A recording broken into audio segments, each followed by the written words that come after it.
کسی اگر در وجودش به منزله یک دانه ارزن اگر کبر داشته باشد، پروردگار او را جنت نمی درآورد.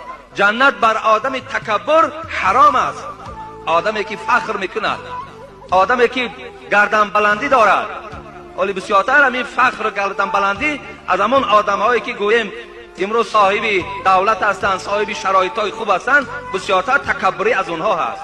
آدمی کمبغل معلوم است که بیچارهش تکبری هم کردن نمیتواند. با چی تکبری میکنه؟ اگر آدمی گردن فراز، آدمی که خدا دولتش داده است، پولش داده است، خانهش داده است، خوش به حالش، ما طرفداریم. ما دعا میکنیم که خدای مهربان همه مسلمان ها را با دولت کند، صاحب ماشین کند، صاحب مثال پول و مال کند، صاحب خانه های بلند آشیانه شان کند. ما طرفداریم، اسلام هم طرفدار است. لیکن در برابر این قدر نعمت الله تکبری کردن، این خودش علاقه کفران نعمت است.